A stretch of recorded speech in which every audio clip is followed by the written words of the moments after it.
وبرکاتہ. الحمدللہ والصلاة والسلام علی رسول اللہ اما بعد. اعوذ باللہ من الشیطان الرجیم. بسم اللہ الرحمن الرحیم. یا ایھا الذین آمنوا اتقوا اللہ حق تقاتہ ولا تموتن الا وانتم مسلمون. میرے روزے دار مسلمان بھائیوں اور ساتھیوں، اللہ تعالی ہم سب کو بخش دے، ہم سب کو جہنم کی آگ سے بچا لے اور ہم سب کو جنت کے راستے پر چلائے اور جنت الفردوس نصیب فرمائے اور نماز، روزہ اور دوسری عبادتیں کرنے کی توفیق عطا فرمائے. آمین. ہماری زندگی کا مقصد کیا ہے؟ میں 10-15 منٹ میں یہی چیز بتلانا چاہتا ہوں کہ ہماری زندگی کا کیا مقصد ہے، اور اپنی زندگی کا مقصد سمجھنا بہت ہی ضروری ہے، بلکہ اپنے ہر کام کا مقصد سمجھنا بہت ضروری ہے. کیا کبھی ہم نے اس بات پر غور کیا، سوچا کہ اللہ تعالی نے اس دنیا کے اندر ہمیں کس لیے پیدا کیا؟ آواز سب لوگوں تک جا رہی برابر نا؟ اللہ تعالی نے اس دنیا میں ہمیں کس مقصد کے لیے پیدا فرمایا ہے، یہ جاننا اور سمجھنا ضروری ہے. اللہ تعالی نے اس کا جواب قرآن مجید کے اندر دیا ہے، وَمَا خَلَقْتُ الْجِنَّ وَالْإِنسَ إِلَّا لِيَعْبُدُونَ. ہم نے سارے انسانوں کو اور سارے جناتوں کو صرف اپنی عبادت کے لیے پیدا کیا ہے. آواز سمجھ میں آ رہی میرے بھائیوں؟ تو اللہ تعالی نے کٹ رہا ہے کیا یہ آواز؟ اللہ تعالی نے سارے انسانوں کو اور سارے جناتوں کو صرف اور صرف اپنی عبادت کے لیے پیدا فرمایا. گویا ہماری زندگی کا مقصد اللہ تعالی کی عبادت کرنا، اور اس عبادت کی ادائیگی کے لیے، اللہ کی عبادت کے لیے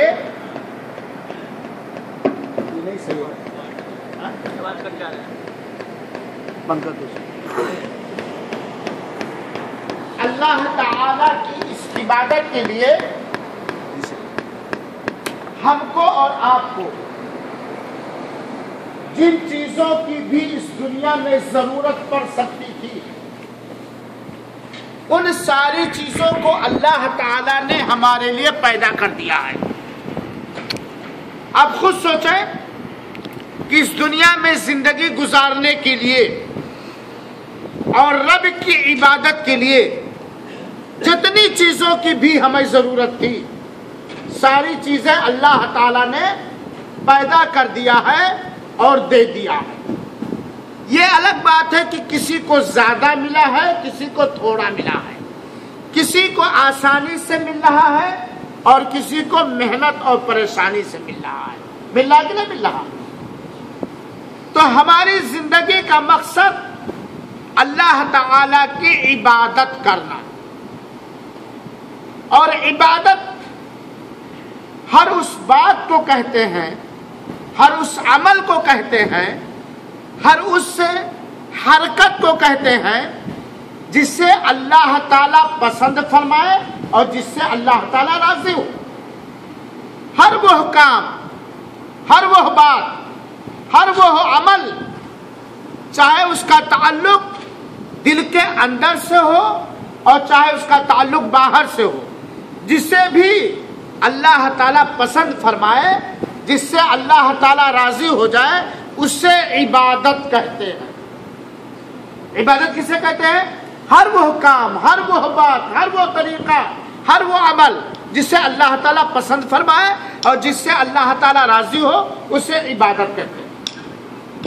چنانچہ راستے سے ایک روڑا جو گزرنے والوں کو تکلیف پہنچاتا ہے اسے ہٹا دینا بھی کیا ہے؟ عبادت ہے۔ کسی بیمار کا حال چال لینا بھی کیا ہے؟ عبادت ہے۔ کسی کے دل میں خوشی داخل کرنا بھی عبادت ہے۔ اپنے مسلمان بھائی سے مسکرا کے خوش خوش ملنا بھی کیا ہے؟ عبادت۔ یہاں تک کہ آپ لوگ جو محنت سے کما رہے ہیں اپنے بال بچوں کو کھلانے پلانے پڑھانے لکھانے کے لیے، وہ بھی عبادت ہے۔ تو اللہ تعالیٰ نے ہمیں اپنی عبادت کی ہے۔ دوسری بات، کیا اللہ تعالیٰ کے علاوہ کوئی ایسا ہے جو بندوں کی عبادت کا حقدار ہے؟ دوسرا سوال یہ ہے جو سمجھنا ہے، کیا اللہ تعالیٰ کے علاوہ جب سے دنیا آباد ہوئی ہے یا جب تک دنیا رہے گی، کیا اللہ تعالیٰ کے علاوہ کوئی بھی، چاہے وہ نبی ہو، چاہے وہ رسول ہو، چاہے انسان ہو، چاہے کوئی دوسری مخلوق ہو، اللہ تعالیٰ کے علاوہ کوئی عبادت کے لائق ہے؟ نہیں۔ کیوں؟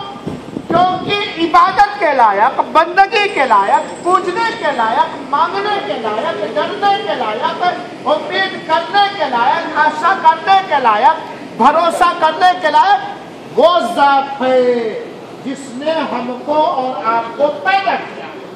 اب جس نے ہم کو اور آپ کو پیدا کیا، صحیح بات ہے کہ نہیں؟ ہم کس کے لیے نماز پڑھیں گے؟ اللہ کے لیے جس نے ہمیں پیدا کیا۔ ہم اسی سے مانگیں گے، ہم اسی سے فریاد کریں گے، ہم اسی پر توکل کریں گے، ہم اسی سے ڈریں گے، ہم اسی سے امید کریں گے۔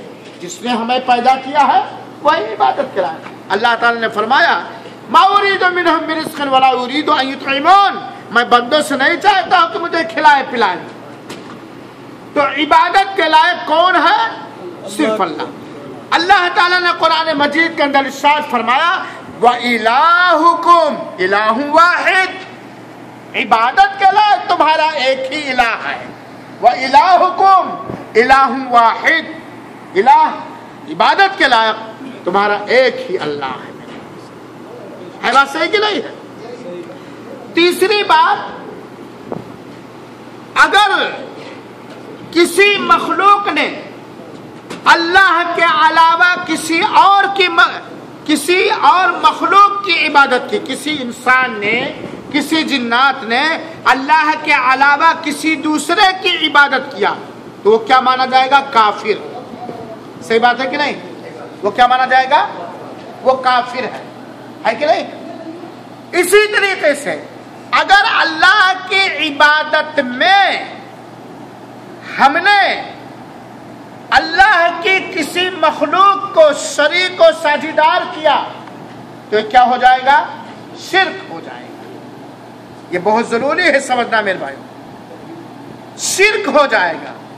شرک اسی سے شریکہ ہے، پارٹنری، بھاگے داری، حصے داری۔ جس طرح اللہ پیدا کرنے میں اکیلا ہے، روزی دینے میں اکیلا ہے، اکیلا مالک و خالق اور رازق اور حاکم ہے، ایسے ہی اللہ تعالیٰ عبادت کا تنہا اکیلا مستحق ہے۔ اسی کو اللہ کلمہ پاک کے اندر یہی ہے میرے بھائیوں، اشہد اللہ الہ الا اللہ، میں گواہی دیتا ہوں، یہ کہتے ہو نا۔ اور گواہی کس بات کی دی جاتی ہے؟ جس بات کو آپ سچ مانو گے اسی کی گواہی دو گے، ہے کہ نہیں؟ میں گواہی دیتا ہوں اللہ الہ، کوئی پوجنے کے لائق نہیں ہے، کوئی عبادت کے لائق نہیں ہے۔ اللہ مانے نہیں، الہ مانے عبادت کے لائق، اللہ الہ کوئی عبادت کے لائق نہیں، کوئی بھی۔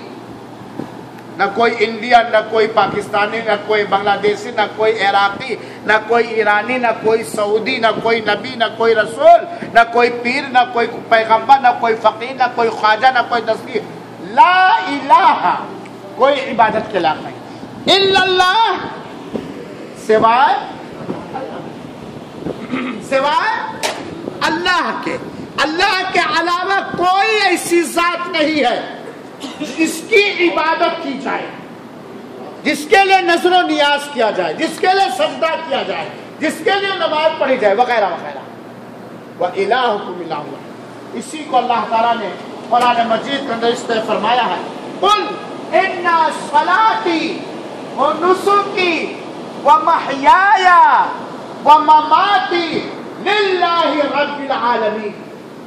قُلْ إِنَّ صَلَاتِي، اے نبی پاک صلی اللہ علیہ وآلہ وسلم آپ کہہ دیجئے، قرآن کی آیت ہے میرے مسلمان بھائیو، آپ کہہ دیجئے اِنَّ صَلَاتِي، ہماری نماز، وہ نسکی، اور ہماری ساری عبادتیں، ہماری ساری عبادتیں، اِنَّ صَلَاتِي وَنُسُكِي وَمَحْيَايَ وَمَمَاتِي، ہماری زندگی کے سارے معاملات اور ہمارے مرنے کے بعد کے سارے معاملات، ہماری نماز، ہماری ساری عبادتیں، ہماری زندگی کے سارے معاملات، ہمارے مرنے کے بعد کے سارے معاملات للہ، کس کے لیے ہے؟ اللہ کے۔ کس کے لیے ہے؟ زندگی کے سارے معاملات، مرنے کے بعد کے سارے معاملات، ہماری نماز، ہماری ساری عبادتیں کس کے لیے ہیں؟ للہ، اللہ کے لیے، اللہ کے لیے۔ اور اللہ نے اس آیت کریمہ میں بندوں کو پہچانے کے لیے، بندوں کو بتانے کے لیے فرما دیا کہ کون اللہ؟ للہ رب العالمین، رب العالمین کے لیے، جو پورے جہان کا پالن ہار ہے۔ بولو میرے بھائیو، ہے کوئی ہمیں اور آپ کو پالنے والا؟ پالنے والے کا مطلب یہ ہے کہ ایک مخلوق کو اس دنیا کے اندر زندگی گزارنے کے لیے جتنی چیزوں کی بھی ضرورت پڑ سکتی تھی، ان ساری چیزوں کو پیدا کر دینا، یہ ہوتا پالنے والا۔ آپ کہتے ہو میں جانور پالتا ہوں، نہیں، آپ جانور نہیں پال رہے ہو، ایک ذریعہ اللہ کی پیدا کی ہوئی چیز آپ اس کو دے رہے ہو۔ للہ رب العالمین، اس اللہ کے لیے ہے جو پوری کائنات کا پالن ہار ہے۔ تو عبادت کے لائق کون ہوا؟ جو پال رہا ہے ہمیں۔ آپ ذرا سمجھو اس نقطے کو، لا شریک لہ، سبحان اللہ، لا شریک لہ، لا مانے نہیں، آپ لوگ تو جانتے تو بھی، لا مانے نہیں، شریک مانے ساجھیدار، پارٹنر، لا شریک لہ، اس کا کوئی شریک و ساجھیدار نہیں ہے، نہ کوئی نبی، نہ کوئی ولی، نہ کوئی خواجہ، نہ پیر پٹنگ والا، اور نہ اجمیر والا، اور نہ کچھوچھا والا، نہ بہرائچ والا، نہ مدینہ والا، نہ مکہ والا، لا شریک لہ، اس کا کوئی شریک و ساجھیدار نہیں۔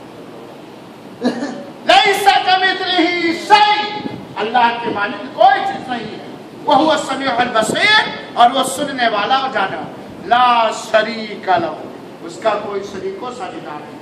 تو اگر کوئی مخلوق وہ عبادت جو صرف اللہ کے لیے ہونی چاہیے، اللہ کے علاوہ کسی بھی غیر اللہ کے لیے ساتھ شریک کیا تو وہ شرک کر رہا ہے۔ اور جان لو اللہ تعالیٰ نے قرآن مجید کے اندر فرمایا، سورہ لقمان کا، حضرت لقمان نے اپنے بیٹے کو نصیحت کر، یا بنی لا تشرک باللہ، اے میرے بیٹے، اے بچے، اللہ تعالیٰ کے ساتھ شریک نہ کرنا۔ کیوں؟ کیونکہ توحید اور ایمان یہ سب سے بڑی دولت ہے۔ جس شخص کے پاس ایمان ہے، جس شخص کے پاس توحید ہے، وہ ضرور جنت میں جائے گا انشاءاللہ العزیز۔ اور کفر اور شرک سب سے بڑی گندگی، سب سے بڑا اتیاچار اور سب سے بڑا ظلم ہے۔ قرآن کہتا ہے ان الشرک لظلم عظیم،